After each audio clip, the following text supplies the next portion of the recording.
If you're a fan of video games, classical music, or both, then you are in for a treat today. Hello everyone, my name is Rita Kamishiro, a variety streamer here to give you the wings to fly by creating entertaining and educational content about my passions such as video games, music, anime, mental health awareness, and much more. Today we are interviewing AWR Music's Eric Roth, a man of many amazing musical endeavors. Eric, thank you so much for joining us today. Thank you, Rita. I'm very pleased to be here. Yes, and if you're not familiar with who we are interviewing today, Eric Roth was the conductor for the Genshin Concert Melodies of an Endless Journey tour, and is, by the time of this recording, actually currently conducting the Near Orchestra concert as well. You may also be familiar with his work as the music director and arranger for A New World and the associate music director of Distant Worlds, two astonishing Final Fantasy performances. His career as not only a director, conductor, arranger, but as a concert producer and composer as well, touches many spheres of music from both within the video game sphere and outside of it. Really just a smorgasbord of incredible musical experiences, and I'm so excited to dive into today's interview. But truly, with just that introduction, I mean, if there's anything else I missed, if there's anything you want to add in there. Well, I mean, I've been very, very fortunate to work with some people I would consider some of the greatest musicians and performers we have, like Weird Al Yankovic, and I'm very proud of it. You know what I mean? Having done like 50-something shows with the guy and his amazing team. So there's other stuff like that I love to name check, but you got a lot of the great stuff that I'm very proud of. Thank you, Rita. I appreciate that. Of course. And you have all of these amazing sort of accolades to your name, but I'm sure your musical journey started much, much longer ago, maybe when you were younger. You talked about your father as well. What is your musical background, and how did your journey lead you to where you are today, to conducting, and I guess specifically conducting for video game orchestras? Okay, the condensed version, right? What a question. Yes, I've been in love with music longer than I can remember. I'm pretty sure that I don't remember not being in love with music. I remember when I was growing up, my father Arnie was a violinist, and he wasn't doing any conducting really back then. But I remember being a small child and just wanting to be close to it. I remember going to recording sessions. Back when I was a kid in Chicago, there was a great commercial recording industry here for advertisements, for records, all sorts of great things. I have a very early memory of sitting in the control room with advertising executives and audio engineers watching a string orchestra perform the soundtrack to a Cookie Crisp commercial, for example. I also remember, being in the pit for the ballet, or, rehearsals, or one of my earliest memories is meeting Aaron Copland, believe it or not, when he was conducting, I guess it's a chamber music program in 1981, here in Chicago. My pop was, playing violin on that. And I remember, that's a very early memory of mine.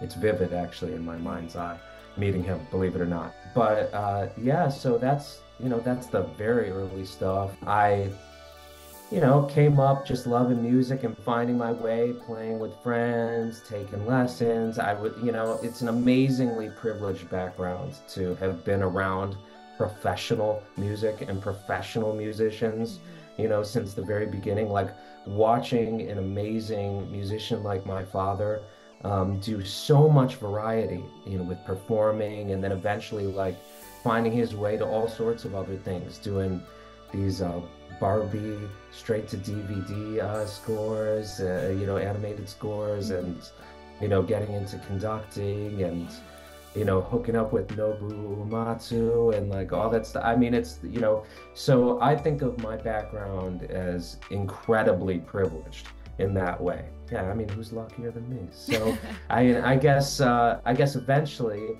after playing a lot of drums and percussion and singing and always writing, always writing, even when I didn't know what I was doing, trying to write music, even way before I knew what I was doing. And eventually I started doing more and more arranging and orchestrating until that was something that that was a real strength. And from that came the conducting. and then more opportunities conducting. And then I got enough experience where I started to get a lot of joy out of it. And then I wanted more, and now it's like probably my main thing, as much, certainly as much as the orchestrations and arranging and that stuff. So I know that was a little long, but I mean, I was trying. It was like really the quick professional biography, real quick, That's really how it ends up, right? Being surrounded by music. It's just a very natural thing, right? You kind of just found yourself being surrounded by the right people, I guess, being surrounded by music, and you found something that you loved, but also good at, and then that just naturally turned into conducting for you. That's super cool. Every step's a lot of work, you know what I mean? But I'm also very aware that there are all sorts of people who work really hard and don't get the opportunities that I had, you know what I mean? Whether it be from before I remember being around it to having relationships with professionals by the time I was ready to, make good on things. So I think it's an important thing to recognize. It's there's a lot of luck out there. Gosh, well, we're lucky that you found your way to where we are today, and hopefully, if you haven't checked out one of the concerts, you should definitely do that. But speaking of conducting, you have so many memories, as you said, on your journey of music. Do you have a specific, I guess, very memorable conducting moment or experience you've had? Oh, so many, Rita. I know, it's like choosing a favorite.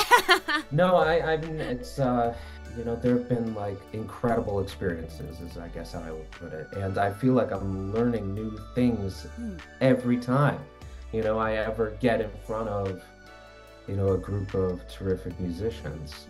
And audiences for that matter, right? I mean, it's always a great learning experience. I do think of some particularly special things. I mean, I'll bring up Al again. I mean, it was so rewarding, to watch what he brings and be a part of that.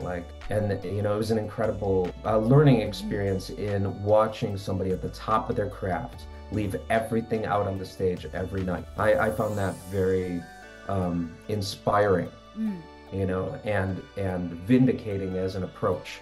You know what I mean? I recall conducting, this is a while ago, but in 2012, the Oprah Surprise Spectacular at the United Center in Chicago, which was like, I mean, it was truly a once-in-a-lifetime thing, right? Like working with, an incredible band, led by Greg Fillinganes, getting to conduct with Stevie Wonder and Aretha Franklin.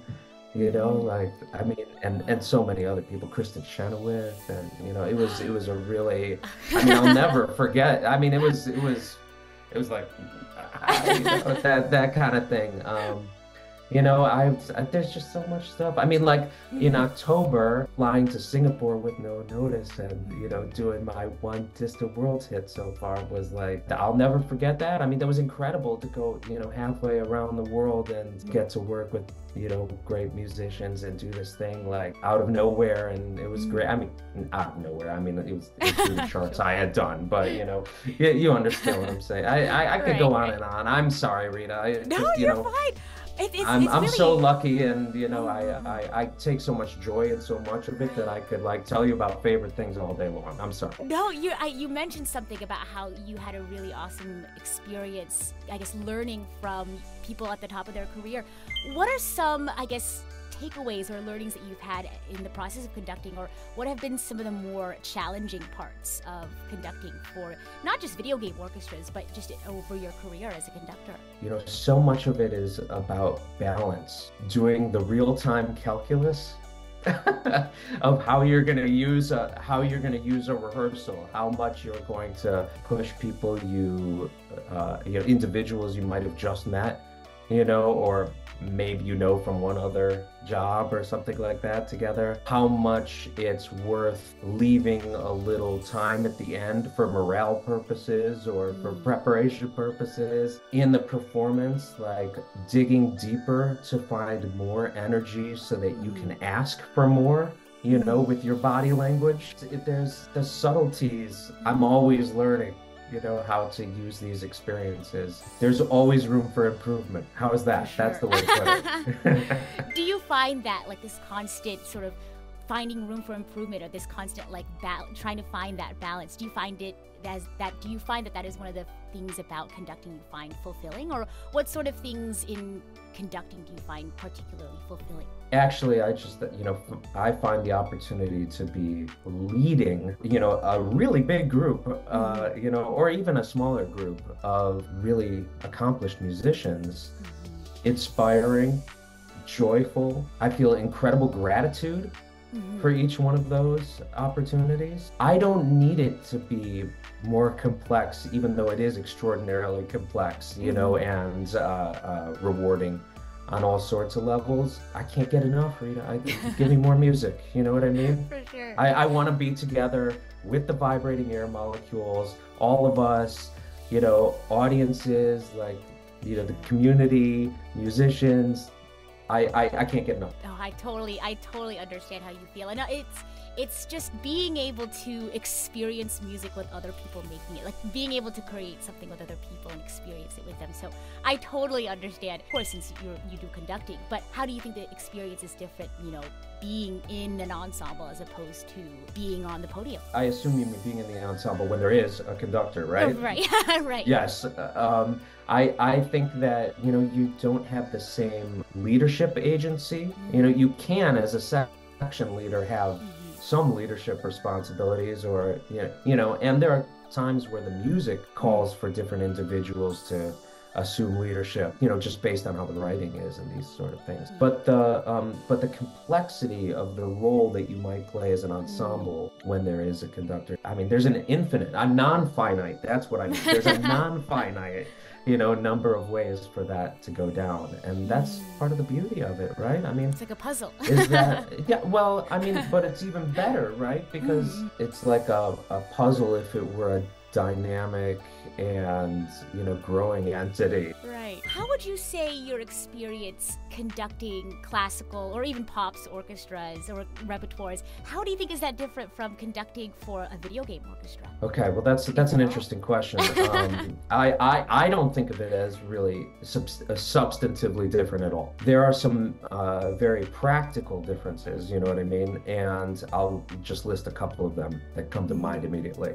One of them is that the musicians are going to have a different relationship with the music. If it's repertoire that musicians are familiar with from their training, or have a longer relationship with, a longer performing relationship with, I should say, then they're always going to have that experience that they're bringing to the table, which is almost certainly different than, performing video game music, just because that's usually not part of like conservatory training. Sure, right. I mean, at least in orchestral repertoire, for example. But that's like a really simple version of what I'm talking about. I mean, here's another really, really big practical difference. Audiences. You talk about the Genshin Concert, just for example. The people come to this concert for similar reasons. I'll say that there's a range of reasons, but there's a lot more in common than people who come to subscription concert X of, or orchestra Y, right? There's going to be more different motivations for people coming to that concert, in my experience, just on a practical level. So that's a very different energy. So those are just a couple of the really big differences. But to me, on a musical level, I don't appreciate a substantive difference. So then, was there any difference at all between conducting for, let's say, the Genshin Orchestra versus like the New York Orchestra that you're conducting right now, or anything like that? Well, there is, but it's really more about the music, right, and how the show is constructed than it is about categorical differences. How's that? Right. Sure. But then there are like other really production, like stage, that's not the right word, but production reasons how video game music performances can be very different. Like, for example, a New World intimate music for Final Fantasy, right? It's the chamber music production, and we're not using any video, right? Presentation, and we're not on any click because there's nothing that we need to sync to, right?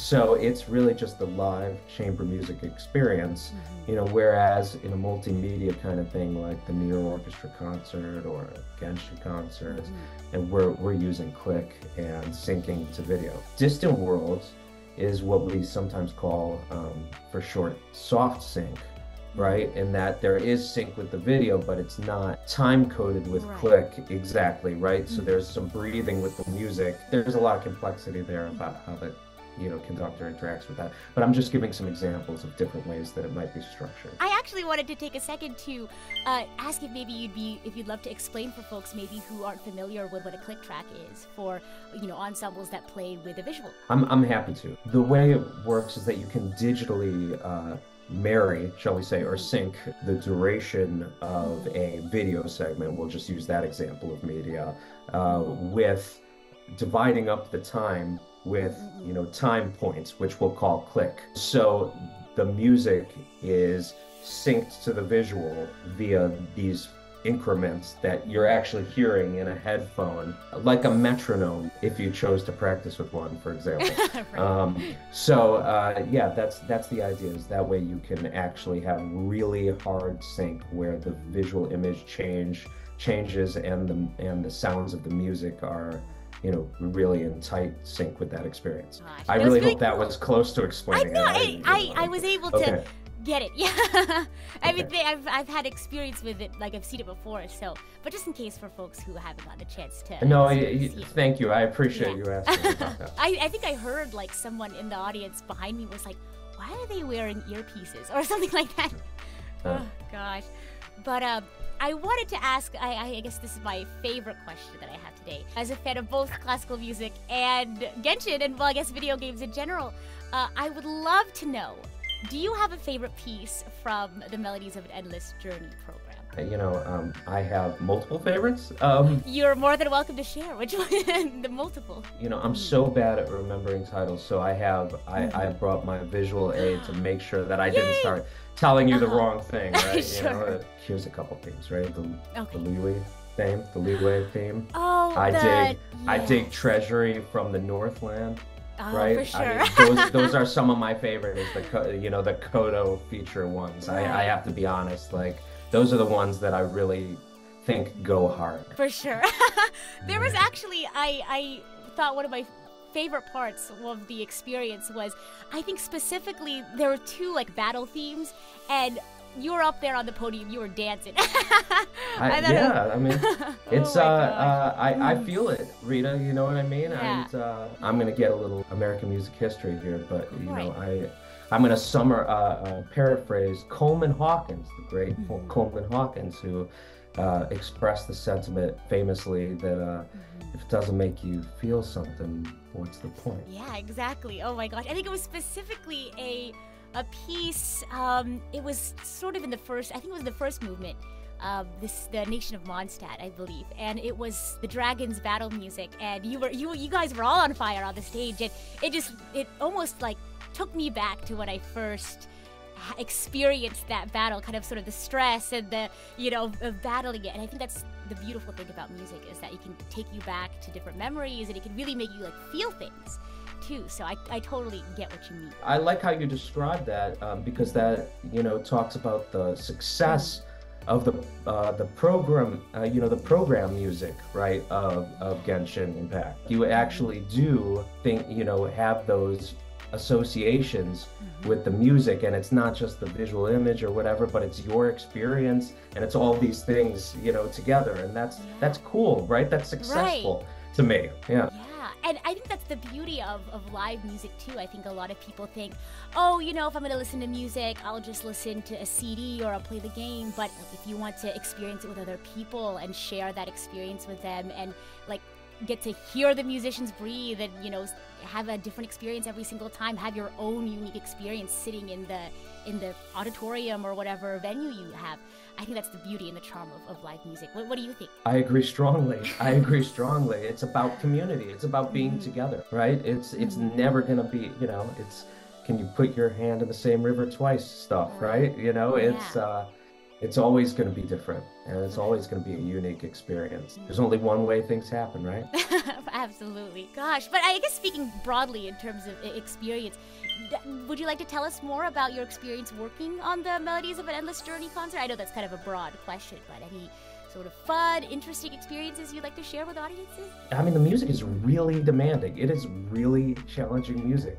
And that's part of what's fun about it, I have to admit, is that you really have to like ratchet it up, and there's no letting up really. I mean, there's a few moments in the show, but not a lot where you really feel like relaxed. It's a really demanding show, and that's exciting, you know, and it has that kind of exciting energy about it. So preparing the music and knowing that, like sensing that, and having and understanding what I was going to have to give to have the music succeed on the stand. It was, I mean, that was an exciting challenge and different than other ones, right? I mean, not that there isn't other challenging music that I've worked on, but a different kind of challenge.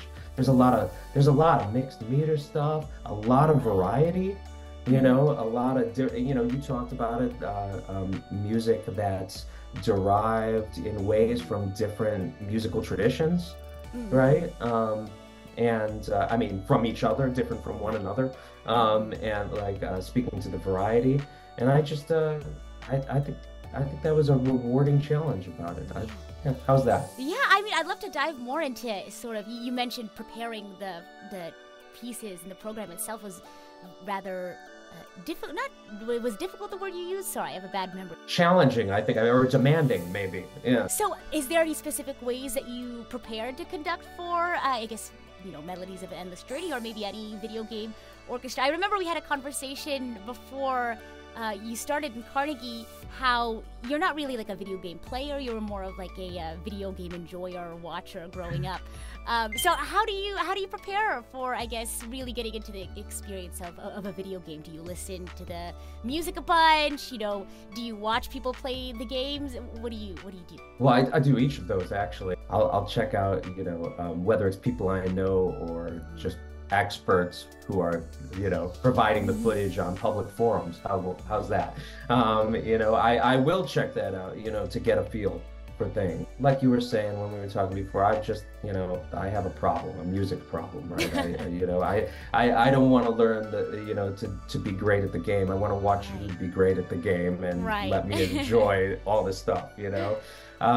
So, and I've been like that since I was a kid, I have to be honest, you know. I do practice the conducting. I mean, I actually get out there, you know, listen to the music and have the scores in front of me and do the stuff, because I want to feel it with my body, what I'm gonna, you know, to feel the different tempi, to feel the different beat patterns at the different tempi, to feel how the melodies are gonna sit with like what I want to convey with my body language, to have the feel of the music, you know, because I want to embody the music. I know that might sound a little, I don't know what's the adjective I'm looking for. It might sound a little odd, but that is how I think about conducting, is that I want to embody what we're trying to communicate. Then we're all working on a similar goal. If I'm not embodying the musical content we want to communicate explicitly enough, then I think that there's, you know, more opportunity for the communication to become more diffuse. And I kind of want to take a step back again. Earlier, you know, I kind of had to take a step back to, I guess sort of check myself, because, you know, as people who are surrounded by music their whole life, it's kind of hard to remember, like, oh, maybe, you know, someone might not be familiar with that. You talked a little bit about how you practice as a conductor. Do you want to take a second to maybe explain with folks who maybe aren't as familiar with orchestras or live music in general, what is the role of a conductor? And you said talking about embodying the experience and the music. What is the role of a conductor, and what does practice for a conductor look like? You talked a little bit about it earlier, but if you want to kind of tie it into the first question. Sure, I can a little bit, but I'm also like not a great expert on the history of conducting. Sure. I have a sense, and, you know, like I have studied some stuff, but I'm gonna be a little bit modest in these claims also. You know, as I understand it, it basically derives from band leading and timekeeping, right? So that a group of musicians is staying in coordination, right? That they're all staying the same speed, all the rhythmic content works together, you know, harmonic content is vertically in alignment, you know, and it's all these kind of things, that there's a fixed point, if you will, you know, from which to everybody is relating. From there are various techniques that have developed, you know, over time, as I understand it, to some fairly codified beat patterns with your hand, which is really just about showing where that time is for a sense of coordination. And then whatever you do on top of that, it's like, I mean, that's really it at its simplest, right? Is band leading and coordination, right? And there are some fairly widely accepted ways to communicate different organizations, you know, metrical organizations, rhythmic organizations, you know, these kind of things. And you'll find that lots of people have all sorts of different styles. Some you're like, wow, where are the points? Like, what's the, you know, what's the stuff we're coordinating, you know? But maybe it makes like complete sense to the ensemble musicians, you know, when you're standing on the other side and seeing somebody. But or maybe it doesn't, you know, I'm talking in the abstract here. But yeah, that's the basic thing. It's really just coordination and band leading at the end of the day. Yeah, because I feel like a lot of people think of conducting as a very like technical and mechanical thing. I think that's what a lot of people who are maybe new to music think of conducting as. But you know, conducting I feel is so much artistry as well, in terms of like style and how you're gonna interpret something. Well, I think you're right about that. The technique is mostly about technical knowledge.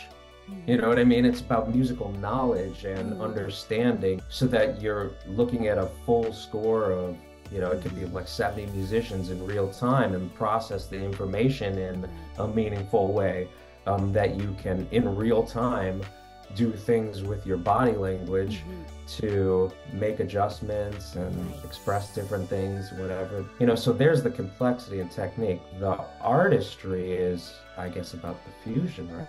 Like putting it all together and being proactive and creative rather than just reactive and mechanical. Could you elaborate on that? Yeah, I think, I mean, on the former, right, being creative and proactive, I'm talking about having an idea and an intention about how you want to, or how I want to embody the music, right? So that I can lead the ensemble in a way that maximizes our experience together. How's that? Yeah. But versus the reactive and mechanical, just would be relinquishing the leadership of intentionality and vision for, you know, playing an exclusively timekeeping role, or relinquishing the leadership to the musicians to have their own visions. And I don't mean like I want to control everybody rigidly. I think it's there are different ranges of expression and possibility here. Gosh, well, I mean, you've talked a lot about conducting, and I feel like my summary, my takeaway from that is that there's so much you have to think about, all in the span of like second by second, I guess, and you make it look so easy. Yeah. It never feels easy, but it always feels joyful. For sure. I guess it's that smile, that excitement that makes it look like it's the easiest thing in the world, right? I'll say that sounds very flattering. Thank you. I feel like there's so much, I guess, overlap in the world of video games, in the world of classical music. Of course, you know, a lot of video games have such fantastic soundtracks. I found over the past few years, as, you know, I got more into video games, because I've had music since I was a little kid. Video games took me a while to actually get good at and play regularly. But over the past few years of seeing, I guess, the two sort of marry a lot more, especially in pop culture as well, seeing more people who are fans of both video games and classical music as well. What are your thoughts on growing audiences for classical music through video games? You know, it's an interesting question. I really think about it more as growing audiences for live music, not about like any particular categories of it, or particular ways that people identify the music. And I feel very deeply about, I think that I think that music is like one of the greatest things that us humans ever figured out how to do. And so the idea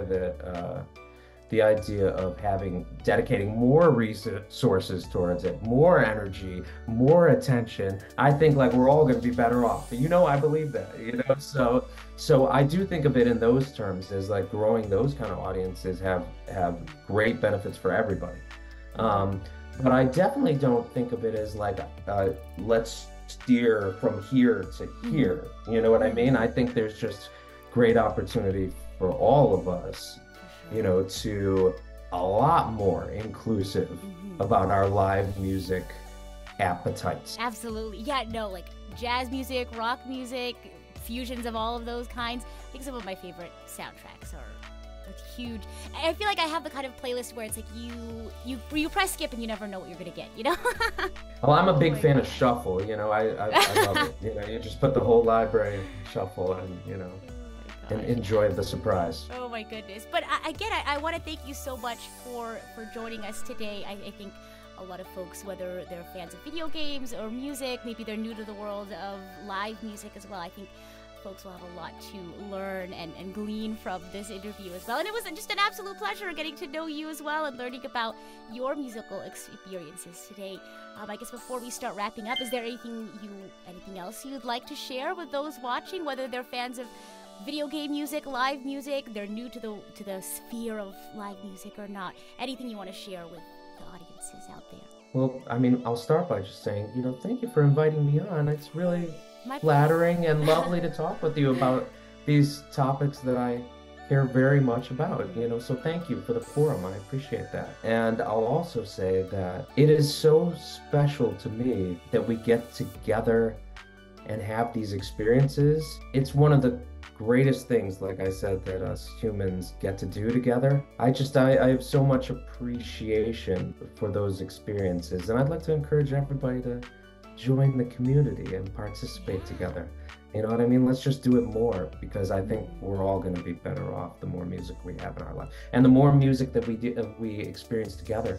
I really feel it deeply, so since you gave me the mic, I'll encourage everybody to, and you make more too, you know what I mean? Like you, Rita, you everybody listening, so I want to hear it, basically. Gosh, and I kind of want to piggyback off what you're saying of, that sort of sense of community and experiencing music with others. Go find a concert near you. Go find a live music experience. Go check it out. Really, really try it out. I feel like a lot of people, or I guess some people that I know who are new to music or new to really like listening to music outside of just playing games and things like that, they're intimidated by, but I don't really know how to appreciate music. You don't need to know music theory. You don't need to know all this technical stuff to enjoy music. Just go out there, feel it, enjoy it with other people, and you'll find, really fun, exciting new experiences you've never had before. In fact, I would add that whatever experiences you bring to the present are, special and unique to you. And that's exactly what you need to appreciate these experiences. I believe that deeply. So please, whoever's out there feeling like they haven't done the homework yet to enjoy that experience, like, please, just drop that idea, for your own good, for all of our good. Exactly. And because you were talking earlier about the inclusivity of music, and I think that's the one way to think about it. A good mindset to have is that there's no barrier to entry to music. You just got to enjoy it and feel it. I agree. 100%. Well, thank you again so much, Eric. I hope you had a wonderful time joining us today. I know I did. And we'll see you when we see you, whether it's at one of your live concerts on this tour that you're on right now. Thank you for all of your hard work, or I'm sure many more in the future. So thank you very much. Thank you, Rita, and thank you, everybody, for listening. It's really been a pleasure.